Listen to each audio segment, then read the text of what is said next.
अगर आप सदगुरु कबीर की जय जयकार करना चाहते हैं तो एक ही काम करिए, अपने जीवन की जय जयकार कर लीजिए। जैसे एक पिता को कोई पुत्र कुछ गिफ्ट देना चाहे, कोई उपहार देना चाहे, तो एक ही काम करे, वो सफल हो जाए। अगर पुत्र सफल हो गया तो पिता समझता है मुझे गिफ्ट मिल गया। कुछ वो पैसे ला कर दे दे और चोरी के रास्ते पर जाए, हिंसा के रास्ते पर जाए, तो पिता दुखी रहेगा। भले ही गिफ्ट पालेगा लेकिन वो खुश नहीं हो सकता। पिता अपने पुत्र के सदाचरण से खुश होता है, पिता अपने पुत्र के सही मार्ग पर चलने से खुश होता है। और हम सोचते हैं कि हम कुछ चढ़ा देंगे तो भगवान खुश हो जाएंगे, सदगुरु कबीर की भक्ति हम बढ़िया से कर लेंगे। सदगुरु कबीर की भक्ति यही है कि हम उनके बताए रास्ते पर चलें। सोचिए कितनी बड़ी बात उन्होंने उस समय कही। बीजक जैसा ग्रंथ साधारण नहीं है। अपने को ऐसा बनाइए, जो युवा हैं उनको अपने आप में ऐसा सामर्थ्य जागृत करना चाहिए कि आपके होते हुए कोई बहन बेटी माँ को डर के न चलना पड़े। निश्चिंत होकर के एकदम पूर्ण भाव से चलें, उनको भयभीत ना होना पड़े रास्ते में चलते हुए। अपने ही समाज में, अपने ही लोगों के बीच में अगर उनके मन में कोई भय पैदा हो रहा है, अपनी असुरक्षा का ख्याल आ रहा है, तो समझ जाइए कि वो इंसानों के बीच नहीं, वो राक्षसों के बीच हैं। और वो राक्षस कोई दूसरा नहीं, अपने ही लोग बने बैठे हैं। अपने आप को वो इंसान के रूप में स्थापित करिए, वो वीरता अपने भीतर लाइए। वीरता से लड़ाई में मत लाना। हम लड़ाई में तो बड़े वीर बन जाते हैं, रावण का भी बाप बन जाते हैं, लेकिन जहां सुरक्षा की बात आए, जहां समाज की रक्षा की बात आए, जहां माँ बहनों के सुरक्षा की बात आए, वहां हम मेढक बन जाते हैं, वहां हम ही राक्षस बन जाते हैं। संत कहते हैं वहां अपने सामर्थ्य को जगाइए। आपके होते हुए कोई असुरक्षित महसूस न करे। आप समाज के सुरक्षा गार्ड बनिए, आप परिवार का, राष्ट्र का सुरक्षा गार्ड बनिए। तो सदगुरु कबीर यही सामर्थ्य तो जगाना चाहते हैं। अगर हम जगा लिए, अगर हम सच्चे अर्थ में इंसान बन गए, जो वो कहते हैं, जो उनका ज्ञान है, जो उनका विचार है, तो अगर हम इतना कर लिए तो हम कबीर के अनुयायी हो गए। हम सच्चे अर्थ में फिर कबीरपंथी हो गए। नाम का नहीं बनना है कि हाँ गले में माला डाल लिए कबीरपंथी कहला गए, गले में माला डाल लिए और गुरु के शिष्य कहला गए। माला से नहीं, माला के साथ साथ हमारे भीतर सूत्र भी आए, ज्ञान के आदर्श भी आए, आचरण भी आए। जब आचरण आएगा तो हम सदगुरु कबीर के विचारधारा को संपूर्ण मानवता में ले जा सकते हैं। संपूर्ण प्राणी मात्र के प्रति हमारे हृदय में फिर प्रेम का भाव जागृत हो सकता है।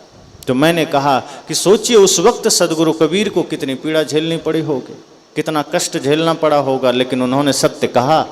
और उन्होंने सिर्फ डंडे ही नहीं चलाए ज्ञान के, प्रेम की भी बातें उन्होंने कही, समता की भी बातें कही, दया की भी बातें कही, मन को निश्चल निर्मल बनाने की भी बातें कही। जहां समाज में बुराइयां थी, जहां देखा उन्होंने कि लोग एक दूसरे को नीच समझ रहे हैं, कोई किसी को छोटा कोई बड़ा समझ रहा है, कोई जाति के आधार पर लोगों से भेद कर रहा है, तो उन्होंने पहले वो काम किया।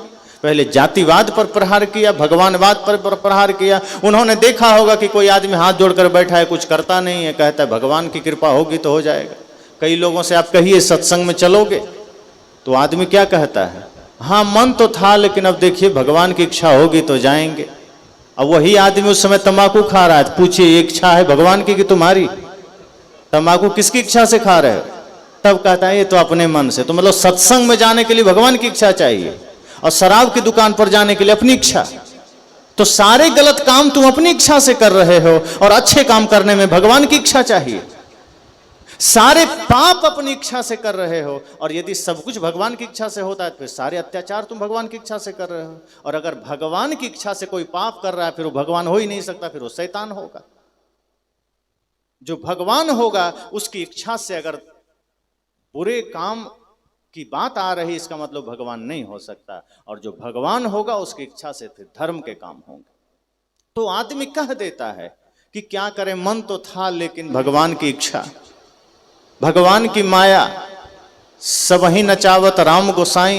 ये बात सबको जुबान पर है कि सबको राम नचा रहे हैं, उनकी इच्छा के बिना पत्ता भी नहीं हिलता। साहब कहते हैं यहीं पर हमारी बुद्धि काम करना छोड़ देती है, हम तुरंत सब बात भगवान पर टाल देते हैं। आदमी चोरी करता है, छल करता है, दूसरे का धन लूटता है, व्यभिचार करता है, नशा करता है, सब काम करता है, तब तो फिर कोई दोषी ही नहीं है। सबका दोष फिर भगवान को जाना चाहिए। फिर किसी को जेल में बंद होने की क्या जरूरत है, क्योंकि आदमी तो कुछ किया नहीं, सबको तो भगवान ने नचाया है। क्योंकि एक चोर चोरी करने गया तो उसका क्या दोष है, वो तो राम की इच्छा से गया है। कहते हैं ना, राम की इच्छा के बिना पत्ता नहीं हिलता। फिर किसी का कोई गला काट रहा है तो उसका छुरा कैसे हिला, कोई किसी की जेब काटा तो फिर जेब कैसे कटा, कोई किसी के साथ व्यभिचार किया कैसे किया, इसका मतलब राम की इच्छा से किया। फिर तो राम जी को ही बुला के न्यायाधीश को दंड देना चाहिए, फिर आदमी को देना व्यर्थ है।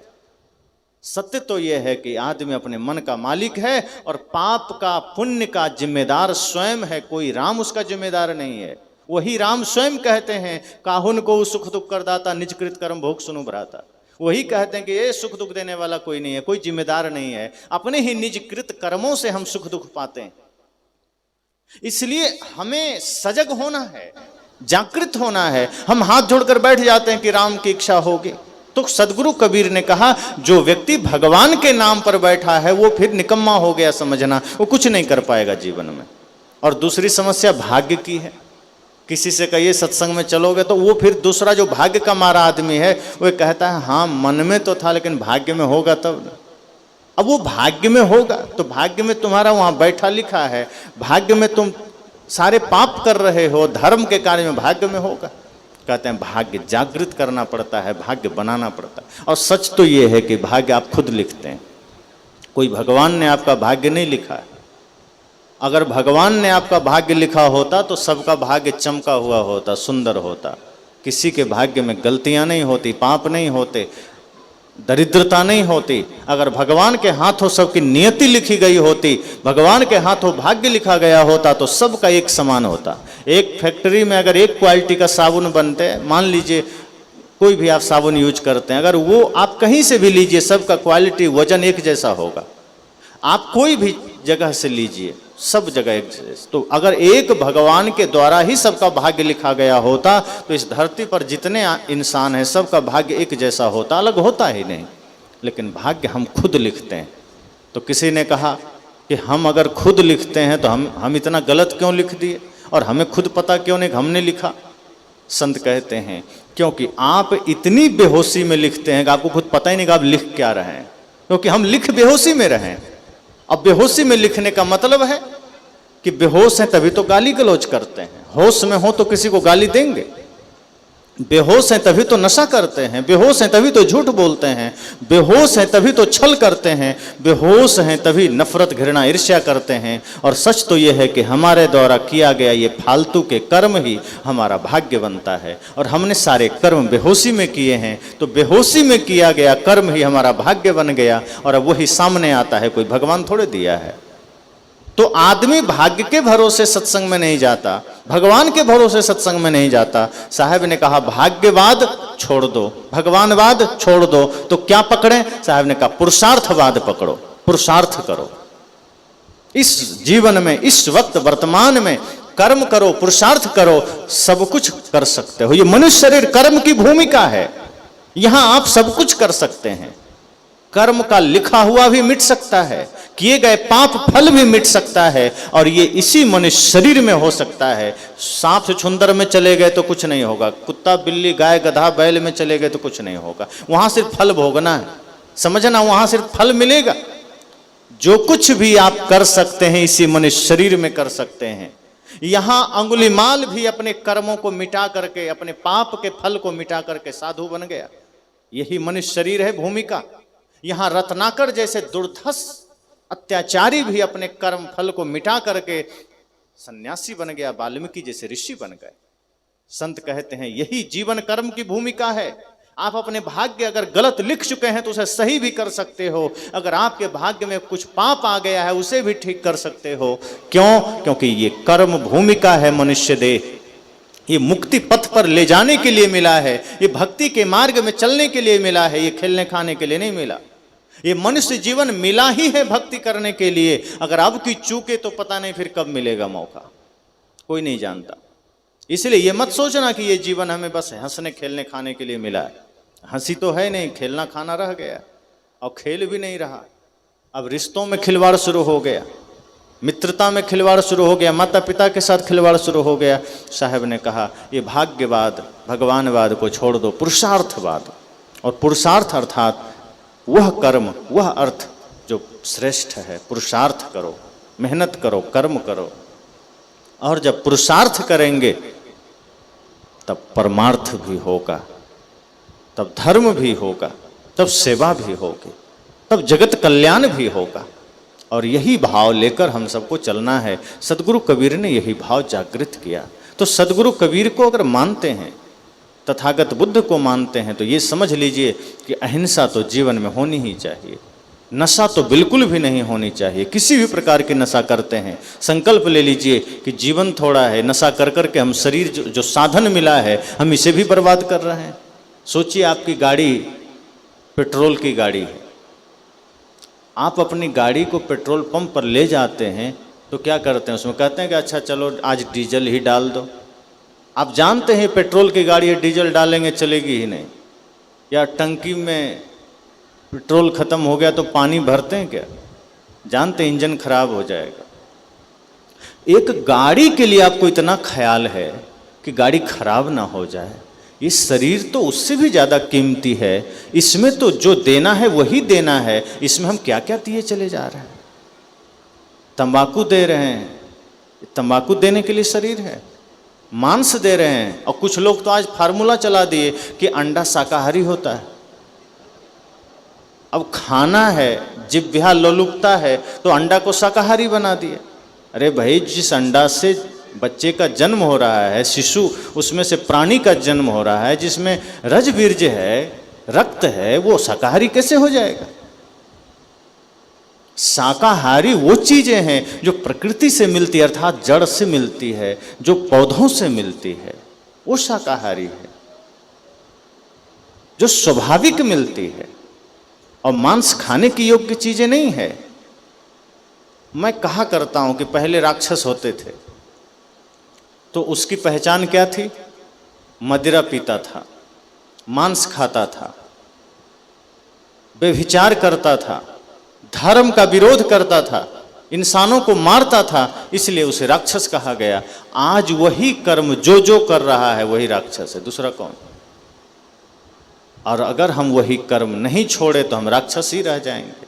इसलिए आज इंसान बनना है तो मांस, मछली, मदिरा, दारू, ताड़ी, शराब, यहाँ तक कि चाय भी छोड़ दीजिए।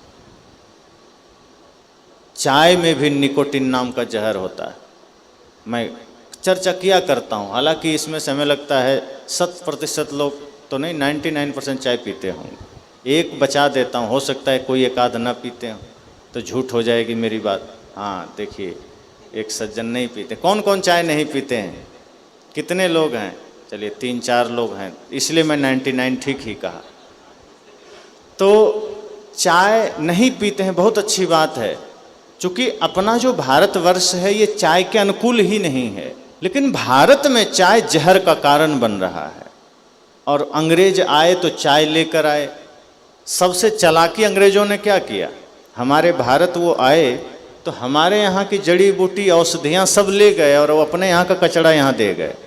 इसलिए आज आदमी बाजार भी जाता है तो बहुत कम लोग होंगे जो गन्ने के जूस पीने के लिए निकलते होंगे, या बेल का शरबत पीते होंगे, या कोई पपीता शेक या चीकू शेक पीते होंगे, काढ़ा पीते होंगे। अधिकांश लोग निकलते हैं चलो कुछ ठंडा हो जाए, Coca Cola, Thums Up, Pepsi, Mirinda.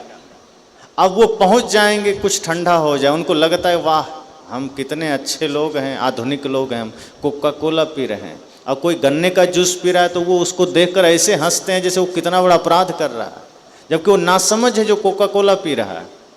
अगर कोई पीते हैं छोड़ दीजिए, वो टॉयलेट क्लीनर है और कुछ नहीं है, एसिड है वो। आप उससे शौचालय साफ करिए, बढ़िया साफ होगा, हार्पिक लाने की जरूरत नहीं है। अब आप उसे पेट में डाल रहे हैं, नुकसान करेगा, वो हमारे लिए जरूरत ही नहीं है। और दूसरी बात हम क्या कर रहे हैं, हम देशद्रोह भी कर रहे हैं। वो विदेशी कंपनियां हमारे यहाँ टॉयलेट क्लीनर बेच रही है, हम उसको पैसा भेज रहे हैं। और जो अपना बेचारा गरीब लोग गन्ना का जूस बेच रहा है, जो शरबत बेच रहा है, ठेला पर दिन रात मेहनत करके वहाँ गया है, बेच रहा है दिन भर धूप में, हम उससे ले लें, क्या दिक्कत है। मौसम्बी का जूस पीजिए, गन्ने का जूस पीजिए, शरीर भी स्वस्थ रहेगा, मन भी स्वस्थ रहेगा। लेकिन हम उससे नहीं लेते हैं, हम वहाँ चले जाते हैं। इसलिए हमारा किसान आज भी गरीब है। ये कोका कोला, पेप्सी और शराब बेचने वाला देखिए बिल्डिंगें खड़ा कर लेता है, दूध बेचने वाला डिब्बा में लेके घर घर बेचता है, तब भी गरीब है। ये शराब बेचने वाला किसी कोने में जंगल में दुकान खोल देता, अमीर बन जाता है। दूध 60 रुपये लीटर हो गया तो आदमी कहता है बड़ा महंगा हो गया, नहीं पी सकते। और शराब 500 रुपये लीटर भी हो जाएगा, 1000 रुपये, तो आदमी पीने चला जाता है। एक गरीब आदमी कहता है गुरुजी क्या करें, हम बड़े गरीब आदमी हैं, बच्चे को पढ़ा नहीं सकते, सत्संग नहीं करा सकते। पत्नी ने कहा ये रोज शराब पीता है। मैंने कहा रोज शराब पीते हो तो गरीबी कहाँ चली गई? शराब पीने में तुम गरीब नहीं हो, लेकिन बच्चे को पढ़ाने में गरीबी सामने आ गई, सत्संग करने में गरीबी सामने आ गई, दूध पीने में गरीबी सामने आ गई। जो चीजें आपके जीवन को दिशा दे सकती है, आपको आदर्शवान बना सकती है, वो चीजें लेने में आप गरीब हो गए। तो हम सब ये कोशिश नहीं करते हैं। मैंने कहा कि जीवन में संकल्प लीजिए कि नशा दुर्व्यसन नहीं करना है, चाय उसमें आता है, ये भी नशा है। और ये मत सोचिए किसी के घर जाएंगे चाय पीने कहेगा तो क्या होगा, मत पीजिए। दोबारा जाइएगा वो पिलाएंगे ही नहीं। आप कहिए हमको पानी पिला दीजिए, हमको चाय के जगह में काढ़ा बना के दे दीजिए, शरबत दे दीजिए, चाय मत दीजिए। चाय से सबसे बड़ी समस्या क्या होती है, आपका पाचन तंत्र बिगड़ रहा है। और आज हमारे भारतवर्ष में लगभग लोग पेट का रोगी है। मैं चाय छोड़ने की सलाह क्यों दे रहा हूं? क्योंकि आपका लाखों रुपया स्वास्थ्य पर जा रहा है और उसका मूल कारण चाय है। आप पेट के मरीज बन रहे हैं। निकोटिन नाम का जहर है जो आपके ब्लड को डैमेज कर रहा है, और चाय आपके पेट में कब्ज पैदा कर रहा है। और आयुर्वेद कहता है अगर पेट में कब्ज पैदा हो जाए तो लगभग 103 प्रकार की बीमारी उतर आती, इसमें से असमय में बाल सफेद होना, चर्म रोग का होना, ब्लड प्रेशर होना, शुगर का होना, अन्य तमाम प्रकार की बीमारियां, जोड़ों में दर्द होना, घुटन मांसपेशियों में खिंचाव होना, आँखों की रोशनी जाना, तमाम प्रकार की बीमारियां पैदा होती है। फिर हम डॉक्टर का चक्कर लगाते, फिर हर व्यक्ति का घर छोटा सा मेडिकल हॉल बन जाता है। फिर आप छोटी छोटी दवाइयां रखते, सुबह उठते हैं दवाइयों से शुरुआत होती, रात सोते सोते दवाइयों से अंत होती। बहुत सारा पैसा आपका फिर स्वास्थ्य में चला जाता है। चाय में तो पैसा गया ही, साथ साथ स्वास्थ्य भी गया। इसी को कहते हैं खरीद के बीमारी लेना। कहीं बीमारी बिक रही हो और कोई आदमी कहे हमको भी दे दो 2-4 बीमारी, ठीक नहीं लगता, स्वस्थ ठीक नहीं लगते, थोड़ा खरीद लेते हैं। यही हुआ, चाय पीना मतलब बीमारी खरीदना, कोका कोला पीना मतलब बीमारी खरीदना। ये पिज्ज़ा, बर्गर, चाउमीन जो भी लोग खाते हैं सावधान हो जाइए, मोमोज खाने वाले, ये सब स्ट्रीट फूड है। ये जहर और आपके शरीर में कैंसर के अलावा कुछ नहीं ला सकता। ये सब बहुत गंदा चीज़ें हैं। आप खाना है घर में शुद्ध ताज़ा रोटी बना के खाइए, इससे शुद्ध कुछ भी नहीं है। बाजार जाइए, फल फ्रूट खाइए, जूस पीजिए, शरबत पीजिए। तो मैंने कहा कि सदगुरु कबीर कहते हैं जीवन को नशा मुक्त करिए, तो ये सब नशा में ही आता है, दुर्व्यसन में ही आता है। और ये अंडा कोई शाकाहारी नहीं है। सोचने वाला भी मांसाहारी हो जाता है जो कहता है शाकाहारी। सोचिए इतना घटिया चीज़ है। तो कोई भी चीज़ जिसमें हिंसा हो, जो जिसमें रक्त समाया हो, वो चीज़ें खाने की नहीं होती है। खाने के लिए इतनी चीज़ें प्रकृति में मौजूद है, दूध, दही, घी, मक्खन, मलाई, चावल, आटा, गेहूं, दाल, फल, फ्रूट, क्या कमी है? खाइए भरपेट। लेकिन आदमी मांसाहार के पीछे भाग रहा है। कई लोग कहते हैं मांस में बड़ा प्रोटीन छिपा है इसलिए खाते हैं। तो हमारा जितने लोग शाकाहारी हैं वो लोग तो कोई मांस नहीं खाते, तो क्या सब लोग में प्रोटीन की कमी हो गई क्या? हम लोगों में प्रोटीन की कमी है क्या? हम लोग कोई नशा, कोई दुर्व्यसन कुछ भी नहीं करते, कहाँ कोई प्रोटीन की कमी है? भगवान कृष्ण को ही ले लीजिए, मक्खन खाने वाला, दूध दही खाने वाला, और कंस था भैंसा खाने वाला। अब सोचिए वो भगवान कृष्ण बचपन में ही पटक पटक के कंस का पूरा पाठ पुर्जा अलग कर दिए, मक्खन खा खा करके। तो किनके शरीर में ज्यादा पावर है? हनुमान जी को देखिए, हनुमान जी शुद्ध शाकाहारी वैष्णव बाल ब्रह्मचारी हैं, कुछ नहीं खाते हैं फालतू चीजें। और शरीर में बल कितना है? अतुलित बल धामा, बड़े बड़े राक्षस जो भैंसा मुर्गा खाने वाला, आदमी तक को चबा जाने वाला, एक मुक्का में सब कहाँ फेंका जाए कोई ठिकाना नहीं। तो ये उनके आदर्श हैं। इसका मतलब ये नहीं कि हम कल्पनाओं में जिएं, लेकिन हम अपने महापुरुषों को जानें कि उनका जीवन शुद्ध शाकाहारी वैष्णव है। तो सदगुरु कबीर कहते हैं नशा से दूर रहिए, खान पान सही रखिए। अगर सच्चे अर्थ में आप अपने अपने महापुरुषों को मानते हैं तो सबसे पहले मांसाहार का त्याग, नशा का त्याग, दुर्व्यसन का त्याग, उसके बाद जो सूक्ष्म विकार हैं वो है नफरत। किसी से नफरत है उसका त्याग करिए, किसी से घृणा है उसका त्याग करिए। अगर आप सदगुरु कबीर की वाणी को जीवन में उतार पाते हैं तो समझिए कि आप भी स्वयं तत्वमसि, जो वेद के ऋषियों ने कहा। जब किसी ने कहा आप कौन हैं, तो वेद ने कहा अहं ब्रह्मास्मि, मैं ही ब्रह्म हूँ। तो लोगों ने कहा फिर हम लोग कौन हैं, तो वेद के ऋषियों ने कहा तत्वमसि, तुम भी ब्रह्म हो, तुम भी अलग नहीं हो। तो तुम भी ब्रह्म हो कैसे, कैसे ब्रह्म है? तो ब्रह्म तभी हैं जब छल कपट घृणा नफरत द्वेष मन से निकल जाए, सबके प्रति प्रेम का भाव हो, सबके प्रति समता का भाव हो, आपका जीवन पूर्ण शुद्ध शाकाहारी वैष्णव हो, तो सदगुरु भी कहते हैं कि आप सभी भगवान हैं, कोई दूसरा नहीं है। इसलिए मैंने कहा कि सदगुरु कबीर बड़े निडर होकर के, निर्भीक होकर के अपनी बातें उस वक्त कहे थे, डरे किसी से नहीं। सारी बातें उन्होंने कही, चाहे वो हिंदू समाज के लिए हो, चाहे मुसलमान समाज के लिए हो, चाहे पुरोहितों के लिए हो, चाहे मौलवियों के लिए हो, उन्होंने बातें कही। और जहां अच्छा देखा अच्छा भी कहा। उन्होंने ये भी कहा कि जो पंडित है, ज्ञानी है, समझदार है, उनका सम्मान भी किया। उन्होंने कहा कि कहीं कबीर हम जात पुकारा और पंडित होय सो ले विचारा। उन्होंने कहा मैं कहते हुए जा रहा हूं, जो पंडित होगा वो मेरी बातों को विचार करेगा। तो पंडित का सम्मान भी किया, लेकिन जहां गलतियां देखी वहां प्रहार भी किया। उन्होंने ये भी कहा कि पंडित अगर होना चाहते हो तो क्या सूत्र अपनाना पड़ेगा। किसी ने कहा कि अगर क्या कोई भी व्यक्ति पंडित हो सकता है? साहब ने कहा सिर्फ ब्राह्मण कुल में जन्म लेने वाला ही पंडित नहीं है, और हो सकता है वो पंडित ना भी हो सके, क्योंकि जन्म जरूर ब्राह्मण कुल में लिया, लेकिन अगर कर्म उसने राक्षस वाला किया है तो फिर वो शूद्र है। और जिसका जन्म पिछड़े कुल में हुआ है, कर्म महान है, तो वो पंडित है। कहा कैसे? साहब ने कहा पोथी पढ़े पढ़े जग मुआ, पंडित भया ना कोई, 2.5 अक्षर प्रेम का पढ़े सो पंडित हो। उन्होंने कहा कि पोथी पढ़ पढ़ के जग के लोग मर गए, पोथी पढ़ा सोचा हम पंडित बन जाएंगे, नहीं बना तो कौन बना? तो 2.5 अक्षर प्रेम का पढ़े सो पंडित हो। ये छोटा सा अक्षर 2.5 अक्षर प्रेम, जिसने उसे पढ़ लिया, उसे जान लिया, सब में परमात्मा देखना जान लिया, साहब कहते हो पंडित हो गया, उसे श्रेष्ठ फिर कोई नहीं। तो कर्म से कोई भी महान बन सकता है। तो मैंने कहा सदगुरु कबीर का ज्ञान महान बनने का रास्ता है। उन्होंने सत्य का रास्ता दिखाया, प्रेम का रास्ता दिखाया। वो डरे नहीं, निर्भीक होकर अपनी बात कहे।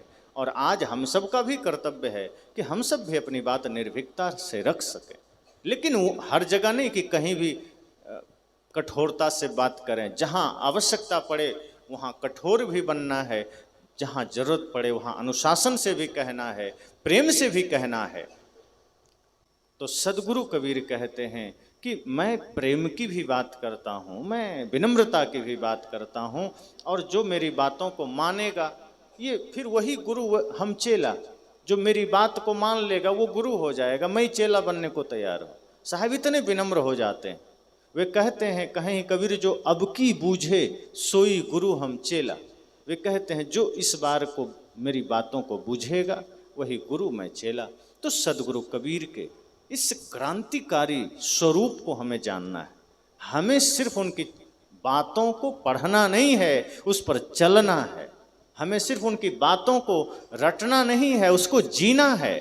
और जो सदगुरु कबीर के बताए हुए पथ पर चलता है, जो बुद्ध के बताए हुए पथ पर चलता है, जो श्री राम के बताए हुए मार्ग पर चलता है, जो श्री कृष्ण के बताए हुए मार्ग पर चलता है, सच्चे अर्थ में वही उसका अनुयायी हो सकता है। बाकी नाम लेने वाले तो सैकड़ों मिलेंगे, हजारों मिलेंगे। राम नाम लेने वाले कम थोड़े हैं, बहुत हैं।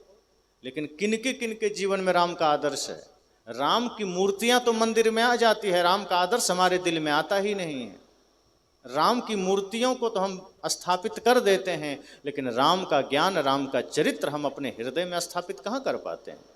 मूर्ति हम राम का बैठा रहे हैं और जीवन हम रावण का जी रहे हैं, राक्षस का जी रहे हैं, तो काम नहीं बनेगा। हमें अपने हृदय में भी राम का आदर्श बिठाना पड़ेगा, हमें भी अपने भाइयों से प्रेम रखना पड़ेगा, पिता का सम्मान करना पड़ेगा, सबके प्रति मित्रता का व्यवहार करना पड़ेगा। तो मैंने कहा सदगुरु कबीर वो महानतम क्रांतिकारी संत हैं जिन्होंने अपनी बातों को कहा और सत्य कहा और मानवता के कल्याण के लिए कहा। उनका ध्येय किसी का दिल दुखाना नहीं था, उनका ध्येय किसी से दोस्ती या दुश्मनी का नहीं था, उनका लक्ष्य किसी का अपमान करने का नहीं था, उनका लक्ष्य था समस्त मानवता का सम्मान हो सके, जातिवाद का जहर मिट सके, संप्रदायवाद का जहर मिट सके, क्षेत्रवाद का जहर मिट सके। वे चाहते थे कि दुनिया तो अगर पूरी दुनिया एक हो जाए तो अच्छी बात है, लेकिन सदगुरु कबीर जैसे महापुरुष कम से कम इतना तो चाहते थे कि जिस देश में रहते हैं कम से कम ये देश हमारा एक बन के रह सके, हम इसी में ना बंट पाएं। और देश तो छोड़िए, आज हमारा समाज अपने गांव में एक बनकर नहीं है, घर में एक बनकर नहीं है। एक घर में 2-3 भाई है, सब विरोध में चल रहा है, एक दूसरे से विरोध में है। कोई जमीन का झगड़ा लेकर बैठा है, कोई धन का झगड़ा लेकर बैठा है। आप कोर्ट कचहरी चले जाइए, न्यायालय में, तो आपको अधिकांश झगड़े भाई भाई का मिलेगा, वहाँ दूसरा कम मिलेगा। और वो भी उस देश में जहाँ राम की पूजा हो रही है, जो राम अपनी गद्दी छोड़कर जंगल चले गए, जो राम अपनी पत्नी में ही इतनी आस्था रखते हैं, जो माता के प्रति इतना प्रेम और श्रद्धा रखते हैं, उस राम के इस देश में भाई पर मुकदमा हो रहा है, उस राम के देश में पिता माता को वृद्धाश्रम भेजा जा रहा है, उस राम के देश में पत्नी के साथ प्रताड़ना हो रही है। इसलिए मैंने कहा कि हम अपने महापुरुषों को मानते तो हैं, नाम तो जपते हैं, लेकिन उनके बातों को नहीं मानते, उनके आचरण को नहीं मानते। और यह सत्संग उनके आचरण को जीवन में उतारने के लिए है। ये जो 2 दिन का सत्संग मिला है, ये समझ जाइए कि हमें अपने अपने जीवन में अपने महापुरुषों का आदर्श यहाँ से उतार के जाना है। ये थोड़ा सा जीवन मिला है, कौन जानता है कब सांसें निकल जाए, कौन जानता है किससे किसका बिछोड़ना हो जाए। जिस धरती पर हर चीज की गारंटी है, वहाँ आपके और हमारे शरीर की कोई गारंटी नहीं। और अगर किसी ने कोई गारंटी कार्ड लाया हो जन्म से तो बता दे, कोई प्रमाण पत्र है क्या? मोबाइल से लेकर साउंड बॉक्स और मकान पंखा सब का वारंटी मिल जाता है, पर जो इन चीज़ों को बनाने वाला इंसान है उसी की कोई गारंटी नहीं। आपकी बनाई हुई चीज़ों की वारंटी आपने तय कर दी, पर स्वयं के शरीर की कोई गारंटी नहीं है। कब छूट जाए कोई नहीं जानता। तो जो शरीर कभी भी साथ छोड़ सकता है, उस शरीर से पाप करने से अच्छा है पुण्य की कमाई करो। क्या पता कब मृत्यु आ जाए, और आएगा तो क्या मौका देगा। मृत्यु जब आ जाएगी तो आप कितना भी हाथ जोड़ेंगे कि अब तक तो हमने जीवन को लगा दिया संसार में, थोड़ा मौका दे दो, भजन कर लें। मौत कहेगी थोड़ा भी मौका नहीं मिलेगा, अब नहीं मिलेगा। तो जो मिला है मौका उसे व्यर्थ मत गंवाइए, जो समय मिला है व्यर्थ मत गंवाइए। गुरु भक्ति में मन को लगाइए।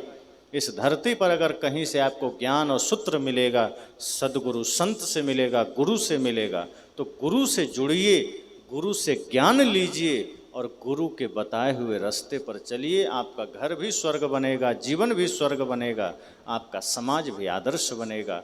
तो ऐसे महानतम संत सम्राट सदगुरु कबीर साहब के विचारों को हम सबको जीवन में उतारना है, उनके आदर्शों को हम सबके जीवन में हमें उतारना है, क्योंकि वो सत्य कहते हैं, वो कभी डरते नहीं हैं, सत्य कहने से नहीं डरते। जब वो हमारे लिए इतना करते हैं तो उनकी उन बातों को हमें उतारने में क्या दिक्कत है। तो ऐसे महान संत सम्राट सदगुरु कबीर साहब की बातों को, उनके आदर्शों को हम सब अपने अपने जीवन में उतार सकें, अपने अपने जीवन में हम आचरण से जोड़ सकें, तभी हम एक सच्चे अर्थ में इंसान कहला सकते हैं, मानव कहला सकते हैं। वरना क्या होगा, मानुष केरी खोलरी ओढ़े फिरत हैं बैल। साहब कहते हैं अगर हम सच्चा ज्ञान जीवन में नहीं उतारे, मानवता नहीं उतारे, तो ठीक ऐसा ही जैसे मानुष केरी खोलरी, खोल तो मनुष्य का होगा लेकिन कोई बैल को पहना दिया जाए तो भीतर से तो बैल ही होगा। तो अगर हमने मनुष्य का खोल तो ओढ़ा लेकिन कर्म हमारा नहीं बदला तो हम भीतर से राक्षस ही बने रहेंगे। और हमें इंसान बनकर जीना है, इंसान बनकर ही जाना भी है। तो इसी मंगल कामना के साथ आज के इस सत्र में वाणी को विराम देता हूँ।